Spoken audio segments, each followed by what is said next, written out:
नमस्कार, आगाज टाइम्स देख रहे हैं आप। मैं हूं आपके साथ पलक शर्मा। वक्त हो गया है उत्तर प्रदेश उत्तराखंड की बड़ी खबरों का, तो आइए रुक करते हैं इन प्रमुख खबरों की ओर, जहां पहली खबर कानपुर से है। कानपुर नगर में संक्रमण की रोकथाम एवं नियंत्रण के उद्देश्य से आज नगरीय प्राथमिक स्वास्थ्य केंद्र कैंट में ORI आउटब्रेक रिस्पांस इम्यूनाइजेशन अभियान का शुभारंभ किया गया। इस अभियान के अंतर्गत संदिग्ध क्षेत्र में कुल 3 सत्र आयोजित किए जाने हेतु विस्तृत कार्य योजना तैयार की गई। 3 सत्र में 200 लाभार्थियों के टीकाकरण का लक्ष्य निर्धारित किया गया, जिससे लक्षित बच्चों का 100% टीकाकरण सुनिश्चित किया जा सके एवं संक्रमण के प्रसार एवं प्रभावी नियंत्रण स्थापित किए जा सके। जिलाधिकारी ने बताया कि जनपद में नियमित टीकाकरण कार्यक्रम के माध्यम से बच्चों को विभिन्न बीमारियों से बचाव हेतु टीका लगाए जाते हैं। इसी क्रम में MR संक्रमण की रोकथाम हेतु विशेष ORI अभियान संचालित किया जा रहा है। उन्होंने बताया कि हाल ही में क्षेत्र में खसरा, रूबेला के कुछ मामले प्रकाश में आए हैं, जिसमें बुखार के बाद शरीर पर चकत्ते यानी रैश उभर आते हैं। जिलाधिकारी ने यह भी कहा कि शासन, स्वास्थ्य विभाग एवं माननीय प्रधानमंत्री जी का संकल्प है कि खसरा, रूबेला जैसी गंभीर बीमारी का देश में पूर्ण उन्मूलन किया जाए। इसी लक्ष्य को ध्यान में रखते हुए जनपद में यह विशेष टीकाकरण अभियान चलाया जा रहा। उन्होंने आमजन, विशेषकर अभिभावकों से अपील की है कि वे अपने बच्चों को नजदीकी स्वास्थ्य केंद्र पर ले जाकर अवश्य टीकाकरण जरूर कराएं। कार्यक्रम के दौरान मुख्य चिकित्सा अधिकारी, CMO, जिला प्रतिरक्षण अधिकारी, DIO, PO, JSI, CMO, deputy CMO, SMO सहित अन्य अधिकारी उपस्थित रहे। अधिकारियों द्वारा अभियान के सफल संचालन हेतु आवश्यक दिशा निर्देश भी प्रदान किए गए।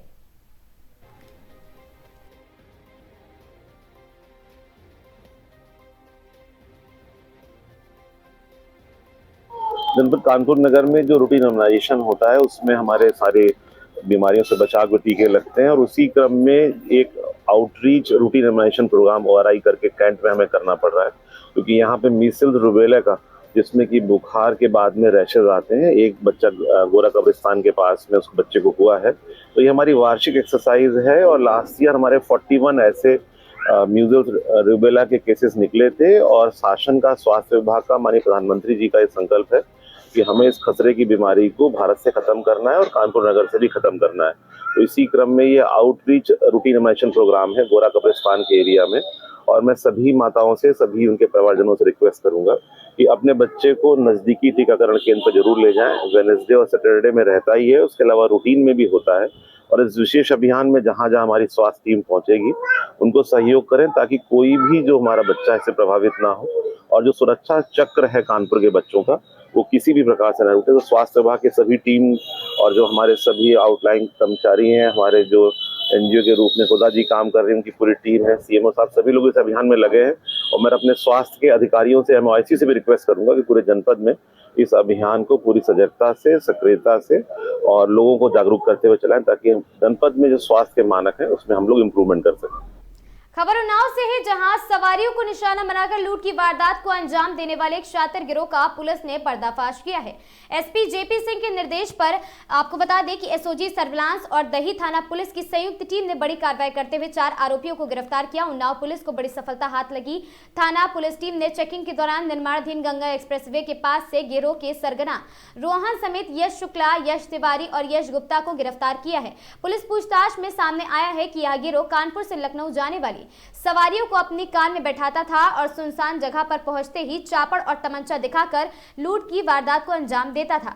गिरोह ने लूट की वारदातों के लिए जिस कार का इस्तेमाल किया है, वह कार आर्यन रस्तोगी के किराए पर ले रखी थी, जिसके लिए 1000 रुपए तय किए गए थे। फिलहाल पुलिस ने आरोपियों के कब्जे से लूट में इस्तेमाल किए जाने वाले हथियार और अन्य सामान बरामद कर लिया और पूरे नेटवर्क की गहराई से जांच जारी है।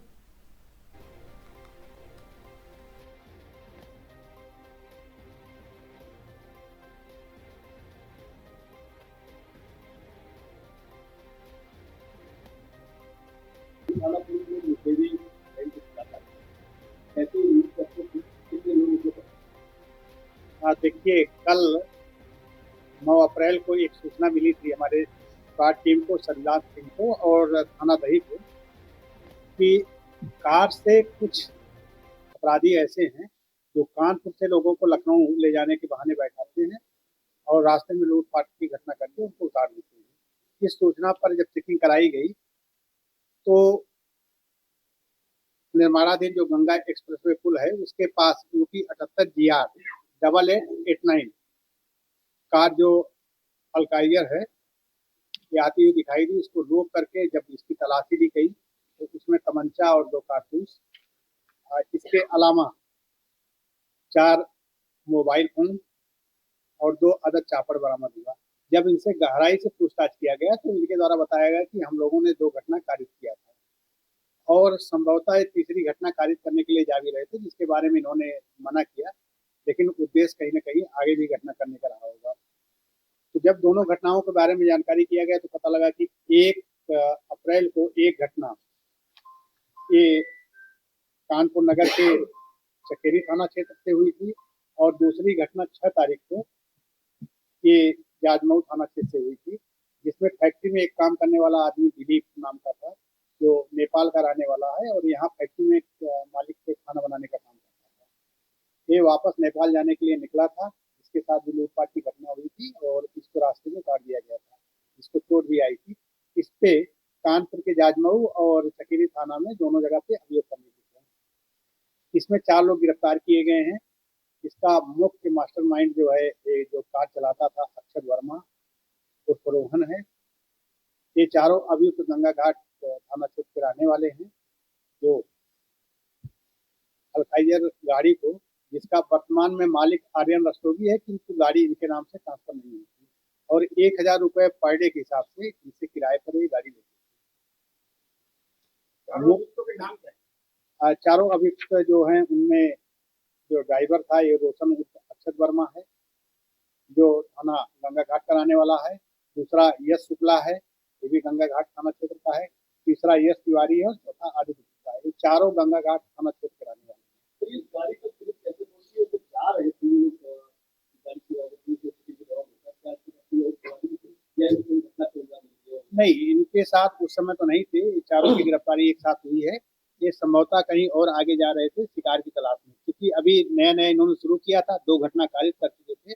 इस नाते से कहीं न कहीं इनके मन में आगे घटना करने का था और उससे पूर्व ये पकड़े गए हैं।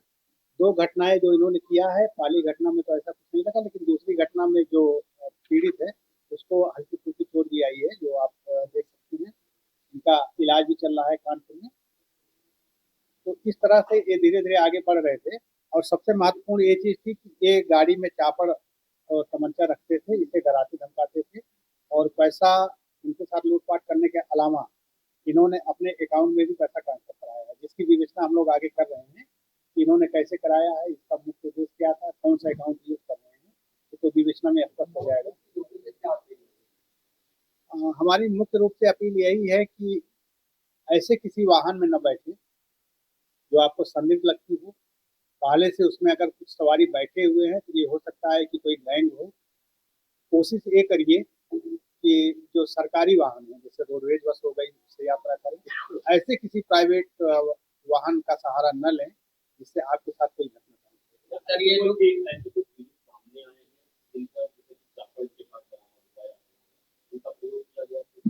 हाँ, अभी जो पूछताछ से निकल के आया है, इसमें जो दिलीप नाम के नेपाल के बताए जा रहे हैं, इनको चोट लगी हुई है।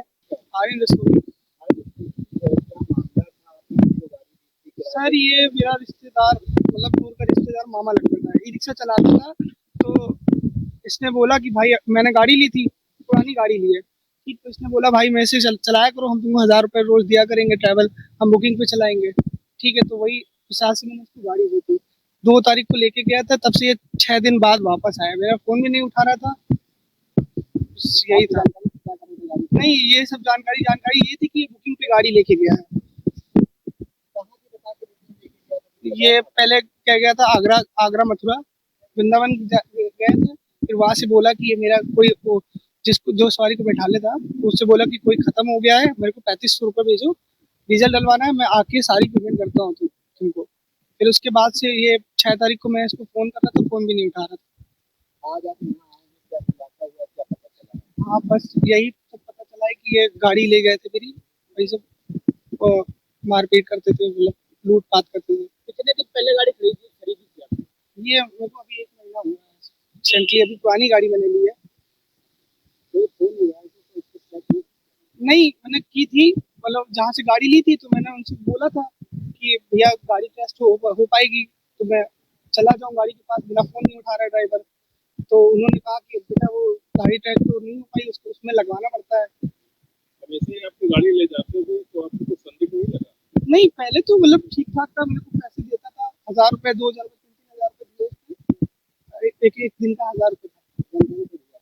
ये मेरे को 6 तारीख 7 तारीख को पता चला, जब मैंने से गाड़ी आई मेरे हाथ में आई, तो मैं गाड़ी लेके गया बनवाने की। भाई ऐसा क्या हुआ, गाड़ी टूटी कैसे? तो बोला कि भाई वो गाड़ी में वो ईटा लड़के लग गया था, तो वही टूट गया। तो मैं गाड़ी बनवाने गया था, वहाँ पे ऐसा ऐसा काम था, मेरे को पता चला। जी सर,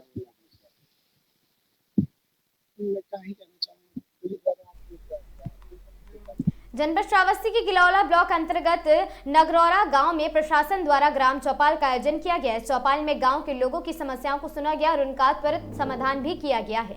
कार्यक्रम के दौरान ग्रामीणों को विभिन्न सरकारी योजनाओं की विस्तृत जानकारी दी गई। इसमें बिजली बिल संशोधन, खराब मीटर बदलने की प्रक्रिया, निराश्रित महिला पेंशन योजना और साथ ही सुमंगला योजना, कन्या सुमंगला योजना, राशन कार्ड और जॉब कार्ड जैसी महत्वपूर्ण योजनाओं के बारे में जागरूक किया गया।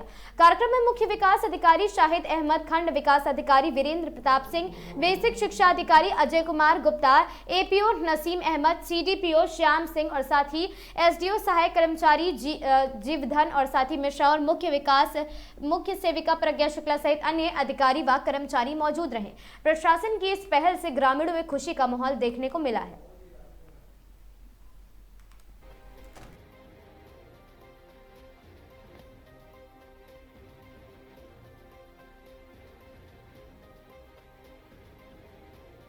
नगरौरा में गांव की समस्या, गांव का समाधान किया गया, क्या कहेंगे आप इसमें? देखिए, हम पिछले 2 महीने से इस ग्राम पंचायत में आ रहे हैं। ग्राम सभा नगरौरा जो कि गिलौला ब्लॉक का एक गांव है, यहाँ पर नट डेरा जाति के लोग हैं। माननीय मुख्यमंत्री जी के मार्गदर्शन में, उनके नेतृत्व में जनपद के जिलाधिकारी महोदय द्वारा ये निर्णय लिया गया कि यहाँ पर जो नट समुदाय के लोग हैं जो कि कच्चे मकान झोपड़ी में रह रहे हैं, उनको उनकी एक छत दी जाए, जो कि भारत के प्रधानमंत्री से लेकर के मुख्यमंत्री तक की है। उसमें सीडो सर के नेतृत्व में मैं पर्यटन निदेशक अश्विनी कुमार यहाँ पर हम आए, गांव के जो गांव के लोग हैं उनसे बात किए, उनकी समस्याओं को सुना, उनके द्वारा जो मांग की गई उस पर हम लोगों ने मुख्यमंत्री आवास का इन सभी लाभार्थियों को, जो यहाँ पे 55 लाभार्थियों को हमने चयन किया। उन लाभार्थियों को हमने मुख्यमंत्री आवास के तहत प्रथम किस्त के रूप में 40,000, द्वितीय किस्त के रूप में 70,000 दे चुके हैं। ये तीसरी किस्त हम अभी जब ये छत बनेगा बढ़ जाएगा और तब हम इनको 10,000 की तीसरी किस्त देंगे। साथ ही हम इनको मनरेगा योजना के अंतर्गत उनकी मजदूरी भी देंगे और इनको समूह के माध्यम से, यहाँ की महिलाएं हैं उनको समूह के माध्यम से जोड़ करके समूह गठन करवाएंगे।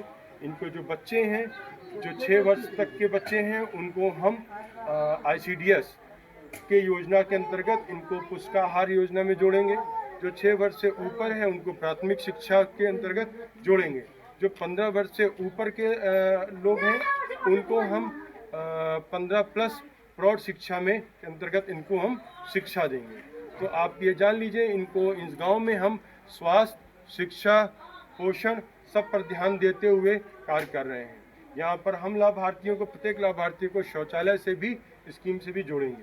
यहाँ पर हमने इन सभी लाभार्थियों जो विधवाएं हैं उनको हम विधवा पेंशन के रूप में, जो 60 वर्ष से ऊपर हैं उनको वृद्धा पेंशन, और ये सबसे अच्छी बात है इस गांव में एक भी हमें दिव्यांग नहीं मिले। तो हमें इस नट डेरा में किसी भी दिव्यांग को कोई भी दिव्यांग नहीं है, तो एक अच्छी बात है। और साथ ही यहाँ पर हम विद्युतीकरण की बात कर रहे हैं, विद्युतीकरण भी हम प्रकाश की व्यवस्था करेंगे। आने वाले 1 महीने में आप देखेंगे यहाँ के इस गाँव का जो आप देख रहे हो, यहाँ पे हर तरफ कंस्ट्रक्शन चल रहा है, सब जगह मकान बन रहे हैं। हम पूरी कोशिश करेंगे कि 1 माह के अंदर हम इसको यहाँ पर इस मकान को सभी के यहाँ रहने लायक ये मकान हम बनवा सकें। ठीक है, धन्यवाद।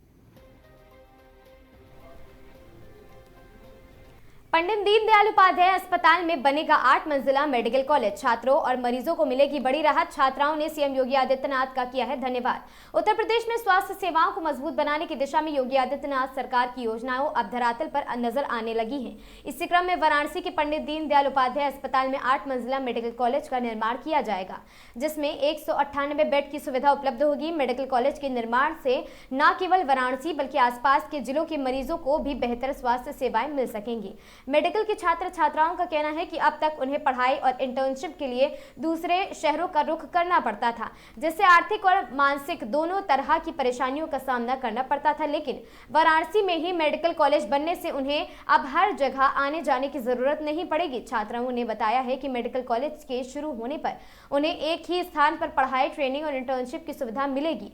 स्थानीय लोगों और छात्रों का मानना है कि यह परियोजना स्वास्थ्य और शिक्षा दोनों क्षेत्रों में मील का पत्थर साबित होगी। उन्होंने इसके लिए मुख्यमंत्री योगी आदित्यनाथ का आभार जताते हुए कहा, यह योजना युवाओं को आम जनता के लिए बेहद लाभकारी सिद्ध होगी। ये मेडिकल कॉलेज और हॉस्पिटल दो चीज़ें हुई।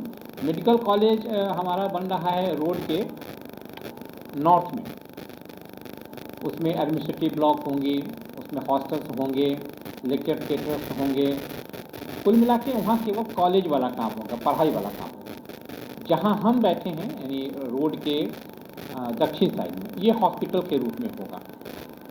ऑलरेडी ये हॉस्पिटल के रूप में काम कर रहा है, अभी 371 बेड पे काम कर रहा है। 198 बेड की जो है इसकी और क्षमता बढ़ेगी और 8 स्टोरी बिल्डिंग बनाने का प्रस्ताव है, जो कि PWD को उसको बनाने का जिम्मा मिला है। काम शुरू भी हो गया है और जो भी सैनिटाइजेशन वर्क है, अवैध निर्माण है या कुछ ऐसी चीज़ें हैं तो उसको सब देखा जा रहा है, उसको ध्वस्त किया जा रहा है और एक बड़ी इमारत, 8 मंजिला इमारत, भव्य इमारत बनेगी और इसमें बेड्स भी काफ़ी बढ़ेंगे, जिसकी वजह से पूर्वांचल, न केवल पूर्वांचल बल्कि बिहार और समीपवर्ती जो ज़िले हैं वहाँ के पेशेंट को के लिए भी एक वरदान साबित होगा। तो मुख्यमंत्री की जो योजना है कितना कारगर साबित होगी ये मेडिकल कॉलेज बनने? बहुत कारगर होगी, बहुत कारगर होगी।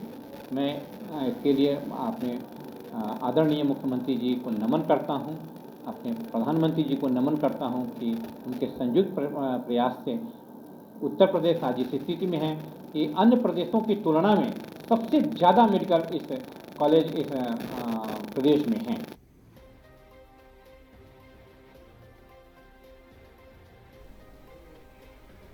बदायूं में भैया जी जोशी की जल संकट पर चेतावनी। सिर्फ पूजा नहीं, नदियों की सुरक्षा भी जरूरी है। जनसंवाद और कार्यक्रम में बढ़ी राजनीतिक सरगर्मी, वहीं डॉक्टर शैलेश पाठक का कद व प्रभाव भी बढ़ा है। संतोष कुमारी पाठक स्मृति महाविद्यालय में निःशुल्क अर्जिता ग्लोबल कंप्यूटर का कन्या पूजन कर शुभारंभ किया गया।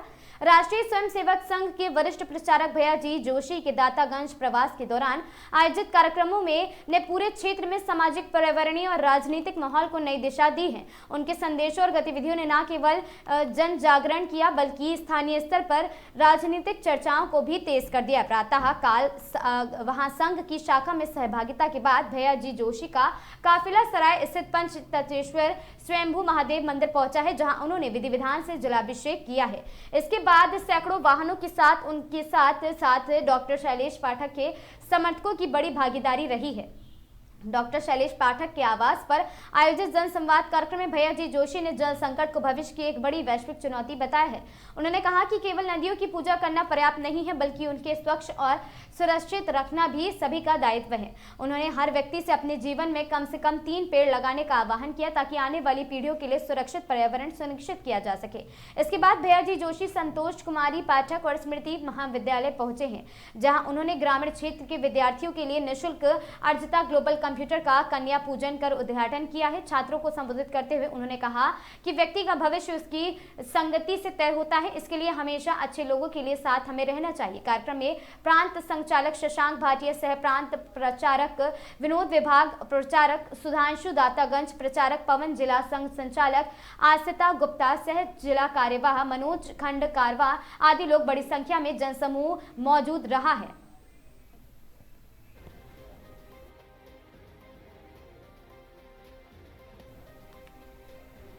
बिलग्राम तहसील में क्षेत्र में हाल ही में हुई तेज बारिश और ओलावृष्टि से किसानों की फसलों को काफी नुकसान पहुंचा है।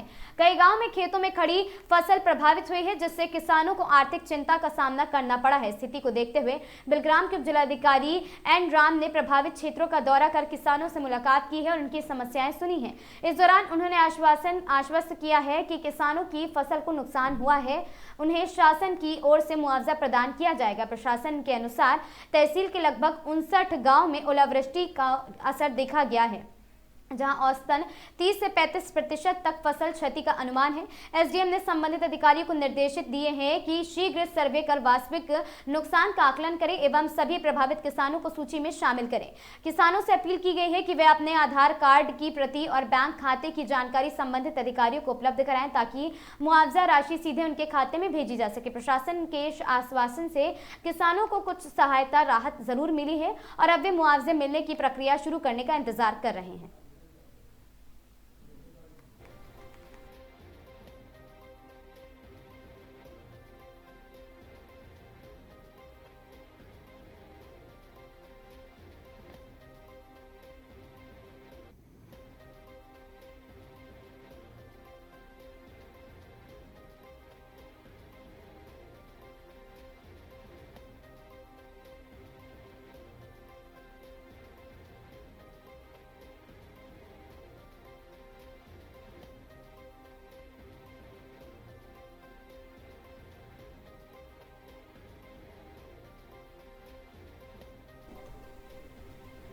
उत्तर प्रदेश के जनपद अमरोहा पुलिस अधीक्षक लखन सिंह यादव के निर्देशन में अपराध एवं अपराधियों के विरुद्ध चलाए जा रहे अभियान के क्रम में अमरोहा जनपद के थाना हसनपुर पुलिस ने मुखबिर की सूचना पर कच्ची शराब बनाने वाले तस्करी करने वाले 2 अभियुक्तों को किया गिरफ्तार, जिनके कब्जे से शराब बनाने के उपकरण एवं 10 लीटर बरामद। आपको बता दें कि थाना हसनपुर क्षेत्र के अंतर्गत आने वाले गाँव बाईखेड़ा निवासी जहांगीर पुत्र चंद्रेशन और साथ ही चरण सिंह पुत्र हरिया गाँव के ही जंगल में कच्ची शराब बना रहे थे।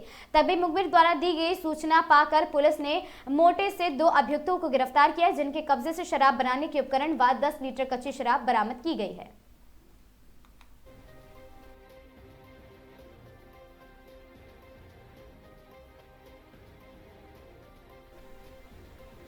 खबर सोनभद्र से है, जहां रायपुर पुलिस और एएनटीएफ लखनऊ की संयुक्त टीम ने बड़ी कार्रवाई की है। वाहनों में छिपा कर रखा 107 किलो अवैध गांजा बरामद, 3 अंतर्राज्यीय तस्कर हुए गिरफ्तार अभियुक्तों की पहचान इंदल यादव पुत्र लालजी यादव थाना और साथ ही रंजीत यादव पुत्र राधे श्याम यादव के रूप में हुए। पकड़े गए अभियुक्तों के पास से एक का ताल्लुकात सोनभद्र से है और साथ ही अभियुक्त की पहचान लवकुश यादव पुत्र घुरहू यादव निवासी रतुवा थाना रायपुर सोनभद्र के रूप में हुई है। तस्करों के कब्जे से 3 वाहन भी जब्त किए गए हैं। पूछताछ में अभियुक्तों ने बताया कि वे बिहार राज्य से गांजा लाकर उत्तर प्रदेश के प्रयागराज, मध्य प्रदेश और अन्य स्थानों पर ऊंचे दामों में बेचते थे। पुलिस के अनुसार ये गिरोह लंबे समय से इस अवैध धंधे में लिप्त है। रायपुर थाना क्षेत्र के दरमा पहाड़ी मोड़ के पास संयुक्त टीम की बड़ी कार्रवाई हुई।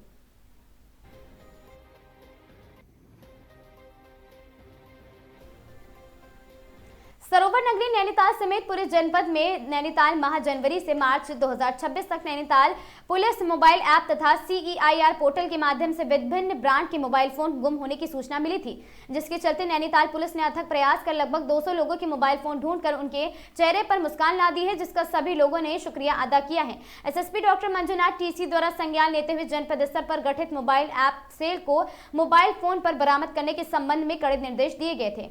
SP नैनीताल डॉक्टर जगदीश चंद्र SP हल्द्वानी मनोज कत्याल के मार्गदर्शन अमित कुमार सैनी क्षेत्र अधिकारी ऑपरेशन हल्द्वानी का पर्यवेक्षण तथा उप निरीक्षक प्रभारी mobile app cyber cell Shrimati Meenu Gautam के नेतृत्व में पुलिस टीम द्वारा शिकायतकर्ताओं के प्रार्थना पत्रों के आधार पर माह जनवरी से मार्च 2026 तक IMEI नंबर CIER पोर्टल के माध्यम से प्रचलन में होना पाया गया था। टीम द्वारा कड़ी मेहनत कर उक्त मोबाइल को विभिन्न राज्यों उत्तर प्रदेश, बिहार और दिल्ली, जम्मू कश्मीर, मध्य प्रदेश, झारखंड, बिहार व पश्चिम बंगाल, हिमाचल प्रदेश, उत्तराखंड के विभिन्न जनपदों से विभिन्न ब्रांड के 200 मोबाइल फोन जिनकी अनुमानित कीमत 37,48,000 रुपए लगभग बरामद कर मोबाइल स्वामियों के सुपुर्द की गई है। आपको बता दें, बरामद मोबाइल फोन की iPhone 7, Samsung 31, Oppo 36, OnePlus 13, Realme 14, Vivo 45, Moto 8, Infinix 10 और Redmi 22, Poco 5, Lava 2, iQOO 2 और Tecno 3, Xiaomi 1 और साथ ही Itel 1 कुल फोन 200 अनुमानित मूल्य 37,48,000 रुपए बताई जा रही। कि अपराधों पर अंकुश लगाना है और खास तौर पर मध्यम वर्ग और गरीब वर्ग का जो लोग रहते हैं उनका जो ज्वलंत समस्या है उनको समाधान करना है। इसी दिशा में माननीय डीजीपी महोदय और माननीय आईजी महोदय का निर्देश रहता है। साथियों, मैं बताना चाहूँगा, मोबाइल फोन्स जो खोते हैं वो एक व्यापक संकट है। खोया पाया फोन से और चोरी हुआ फोन से वो एक बहुत बड़ा संकट है, क्योंकि गरीब और मध्यम वर्ग के लोगों को अपना फ़ोन बहुत बेशकीमती चीज़ होता है। बहुत मेहनत करके कई महीनों का तनख्वाह इकट्ठा करके फ़ोन लेते हैं। अगर वो फ़ोन कहीं खो जाता है या छूट जाता है या कई प्रकार से छोटी मोटी चोरी हो जाती है तो उसको लाना बड़ा इम्पोर्टेंट काम है। मैं तो मानता हूँ इसका पुण्य का काम है। तो आज जनपद नैनीताल पुलिस द्वारा विशेष रूप से साइबर सेल और मोबाइल रिकवरी यूनिट जो है हमारा, उनका द्वारा जो है बहुत अच्छी काम हुआ है। आज 200 से भी अधिक मोबाइल फ़ोन्स हमने, बेशकीमती मोबाइल फ़ोन्स हमने रिकवर करके उनका जो ओनर्स को वापस लौटा रहे हैं। निश्चित रूप से एक अच्छा पल है, उनके फेस पर जो है मुस्कान वापस लौटाएंगे और उनके डेटा भी बहुत इंपॉर्टेंट है। तो हमारी टीम है जिसमें सीओ ऑप्स उस पर लीड करता है। ऑफिस की टीम से मेनली ये जो साइबर में और इस पर काम करता है मीनू गौतम, किशन कुंवर और रामचंद्र प्रजापति, सीओ अमित हो गया, एसपी क्राइम, और सभी लोगों को धन्यवाद और शुभकामनाएं कि 200 से भी अधिक फोन्स आज रिकवरी हुआ है और उनका ऑफिशियल ओनर्स को हम दे दे रहे हैं, हम हैंडओवर कर रहे हैं और उसका कुल कीमत जो है 37.5 लाख से भी अधिक है। लगभग 38 लाख से भी अधिक पेशकीमती मोबाइल फोन्स को हम अपने ओनर्स को वापस लौटा रहे हैं। सर, आपकी टीम को बहुत बहुत धन्यवाद।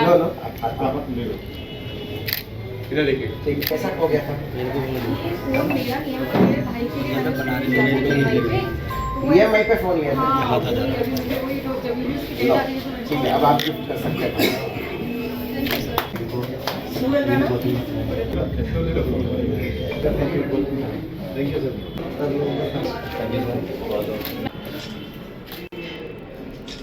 थोड़ा स्माइल के साथ दिखाओ फोन। हाँ, डेटा इंपॉर्टेंट है ना भाई।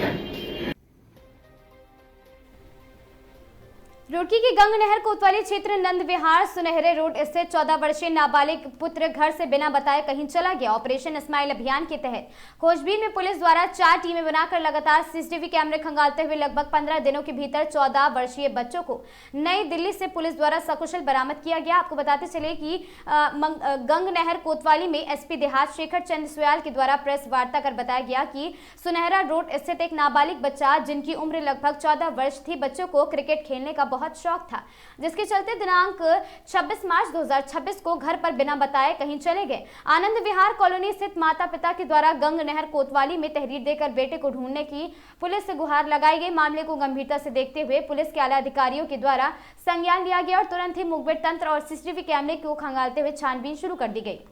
इस पूरे कार्य में पुलिस के द्वारा 4 टीमों को लगाया गया। पुलिस टीम के द्वारा लगातार उत्तराखंड के तमाम जिले एवं उत्तर प्रदेश, हरियाणा, चंडीगढ़, पुलिस पंजाब, अमृतसर आदि स्थानों पर नाबालिग बच्चों को तलाश में जुट गई है और साथ ही पुलिस द्वारा सोशल मीडिया अन्य प्लेटफॉर्म्स के माध्यम से भी बच्चों को ढूंढने का प्रयास किया गया, जिसके फलस्वरूप आखिरकार नाबालिग बच्चों को नई दिल्ली रेलवे स्टेशन के पास से पुलिस द्वारा सकुशल बरामद कर लिया गया।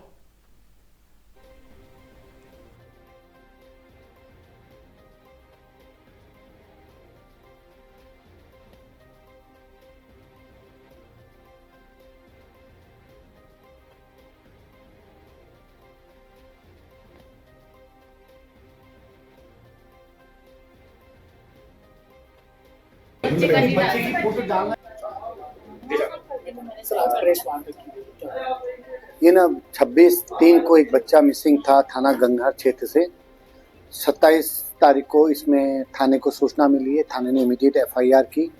एक अबोध बच्चा था 14 ईयर का, जो घर से पहले कभी बाहर अकेले नहीं गया है, न कोई मोबाइल न कुछ। एक चैलेंजिंग काम था पुलिस के लिए। पिछले 15 दिनों में पुलिस की 3 टीमों ने और परिजन लगातार हमारे साथ थे, पूरी मेहनत के साथ काम किया। तो फाइनली आज सुबह बच्चे को 4 बजे थाना दिल्ली में एक रेलवे स्टेशन से रिकवर किया है। बच्चा सकुशल है और घर से क्रिकेट खेलने के शौक को लेकर के वो बाहर निकला है। बाकी उससे अभी हम पूछताछ कर रहे हैं कि क्या इसमें कोई और भी है। वैसे अभी फिलहाल ऐसा कोई साक्ष्य नहीं कि उसको घर से भगाने में या घर से बाहर ले जाने में किसी और का इन्वॉल्वमेंट होगा। तो थाना पुलिस ने, हमारी एएसपी टीम ने इसमें काफी अच्छा काम कर रखा है। सब बधाई की बात है। कहाँ का रहने वाला बच्चा? यही थाना गंगनहर क्षेत्र में सुनहरा कोई जगह वहां का रहेगा। जिले के कैमूर के चैनपुर प्रखंड अंतर्गत जगरिया पैक्स चुनाव को लेकर राजनीतिक हलचल तेज हो गई है। जगरिया पैक्स अध्यक्ष पद के प्रत्याशी संजय पांडे ने आज अपने सैकड़ों समर्थकों के साथ प्रखंड कार्यालय पहुंचकर विधिवत नामांकन पत्र दाखिल किया। नामांकन के दौरान प्रखंड परिसर में समर्थकों की भीड़ देखने को मिली है।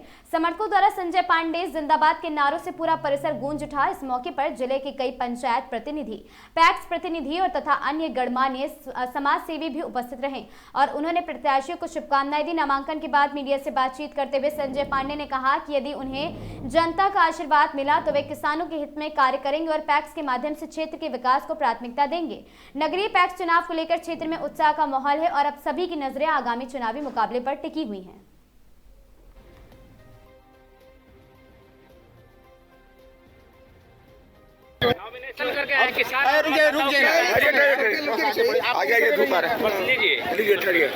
संजय जी आज अपना नॉमिनेशन करके आए हैं, अपने किसान मतदाताओं को क्या संदेश देना चाहेंगे?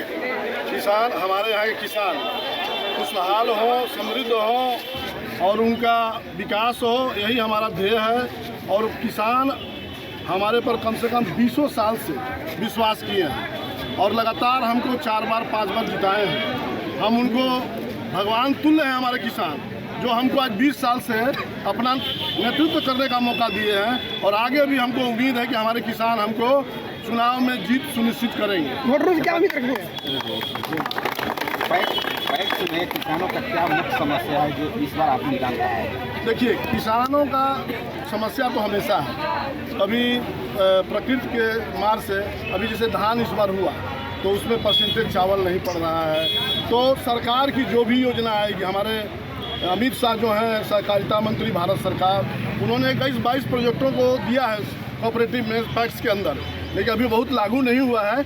जैसे वो आएगा हम अपने किसान को उसका सारा का सारा लाभ अपने किसानों को पहुंचाएंगे। हमारा पैक्स रोड पर का पैक्स है, हमारे यहाँ जन औषधि केंद्र खुलेगा, हमारे यहाँ आपको डेयरी फार्म खुलेगा, अगर पैक्स के पास ज़मीन रहेगा तो पेट्रोल पंप भी खुलेगा।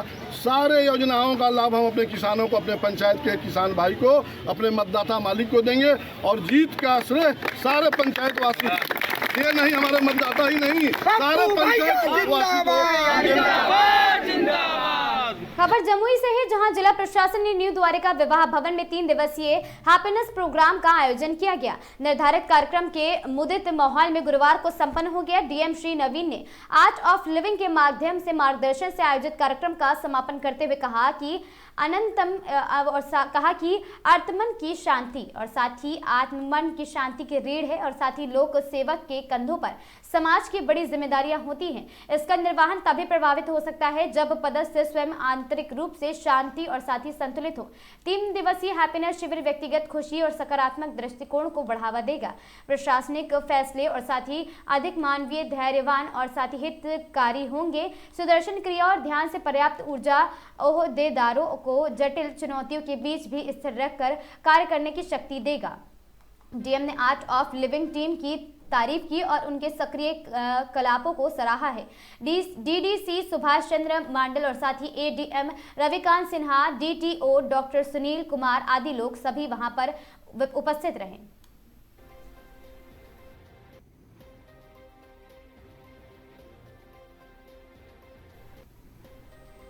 जमुई जिले के झाझा थाना क्षेत्र के जरीजोर गांव में बुधवार रात एक दामाद ने अपने 70 वर्षीय सुशील वकील पुजार की छुरा घोंपकर हत्या कर दी। जानकारी के अनुसार आरोपी मन्नू नया नशे की हालत में ससुराल पहुंचा और शराब के लिए पैसे मांगने लगा।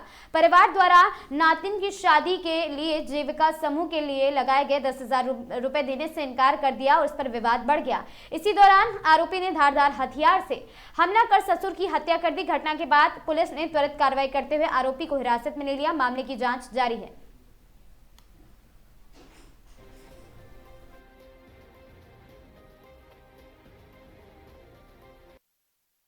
आपका? ममता देवी। वो कौन थे आपके पति थे? पति। क्या नाम है उनका? वकील नैया। क्या हुआ था रात में? रात में मारा। कौन मारा? पहले हमको मारा को भगा दिया बड़ बेटी को। वही कौन? वही जो आपका बेटा? दामाद। आपका दामाद? हाँ। क्या नाम है दामाद का? मनु नैया। यहीं रहता था वो? हाँ यहीं रहता। कहाँ का रहने वाला? बलडुया वो नीचे है बड़वा से नीचे। क्या हुई थी फिर? तो पैसा बेटी को शादी करने में मेरा बेटी उठाया। हाँ तो ये मांग रहा था हमको पैसा। कितना पैसा उठाया था? 10,000 जीविका से? हाँ तो मांगता था ये जो हमको पैसा दीजिए। तो कल के हम बेटी को लिए उठा रहे हैं तो कमाता है तो अपन खाता पीता है देवे नहीं करता है तो हम कैसे करेंगे। तो बोले नहीं देंगे तो मारेंगे। तो पूरे मेरा किस लिए पैसा मांग रहा था? पीने खाने को। पीने के लिए? बहुत पीता है वो बहुत रार है। शादी कब होनी थी बेटी की? बेटी की कब शादी होनी थी? यह बैसाख में करे थे। तो मारा हमको भी बेटी की भी एकदम इतना मोटा चल रहा। मेरा बेटी झंसियार को गिर गया था यहाँ।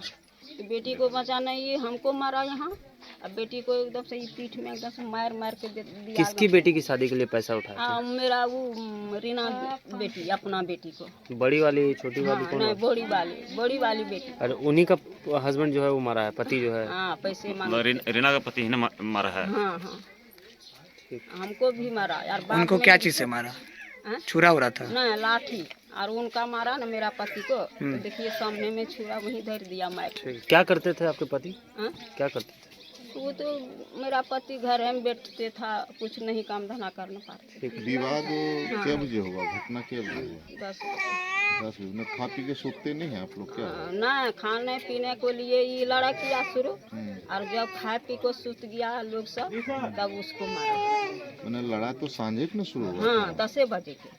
10 बजे ना? हाँ। जखने लड़ा हुआ तखने मार दिया? हाँ। आज सुबह में झाझा थाना को सूचना मिली कि बिशनपुर गांव के पास जो है एक वकील पुजर हैं जिनको जो है उनके दामाद एक दाबी से जो है मारकर उनकी हत्या कर दिया गया है। तो पुलिस आई है और एफएसएल टीम को भी बुलाया गया है। और जो इसको मारा है मन्नू पुजर जो दामाद है इनका, उनको जो है हम लोग हिरासत में ले लिए हैं। आगे कार्रवाई किया जा रहा है। पोस्टमार्टम के लिए हम लोग भेज रहे हैं। खबर झालावाड़ से है, जहां पूर्व मुख्यमंत्री श्रीमती वसुंधरा राजे अपने झालावाड़ दौरे के दौरान गुरुवार को ऐतिहासिक गढ़ परिसर पहुंची हैं और साथ ही कामखेड़ा बालाजी के दर्शन के पश्चात झालावाड़ पहुंचने पर श्रीमती राजे का भव्य स्वागत किया गया।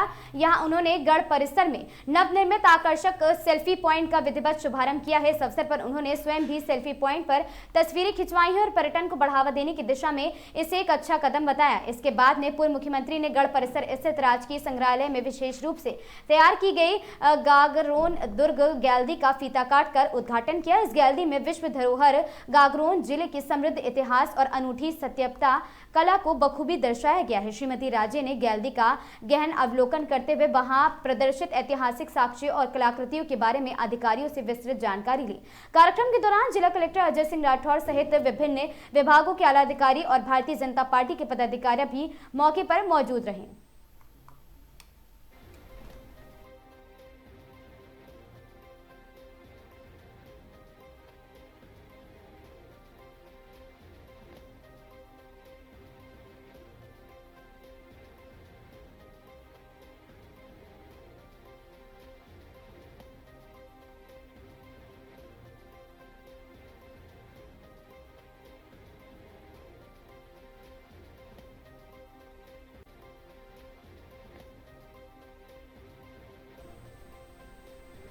खबर कोटा से है, जहां पर ट्रैक पार करना जानलेवा आरपीएफ का जागरूकता अभियान। रेलवे सुरक्षा बल आरपीएफ कोटा द्वारा आज कोटा रेलवे स्टेशन पर एक विशेष जागरूकता एवं परामर्श अभियान चलाया गया।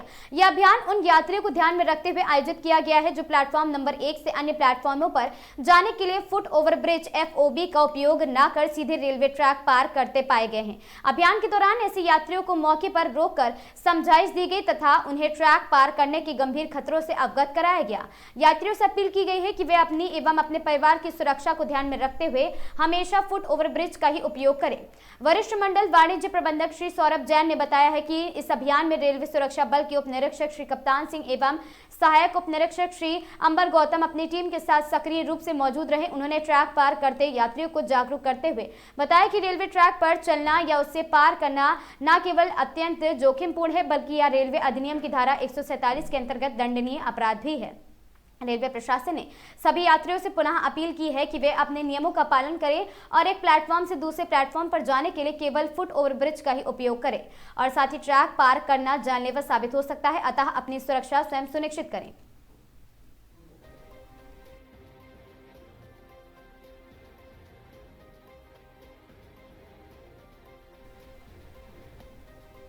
इन खबरों में आज के लिए बस इतना ही। ऐसी खबरों से लगातार जुड़े रहने के लिए बने रहें हमारे साथ और देखते रहें आगाज टाइम्स।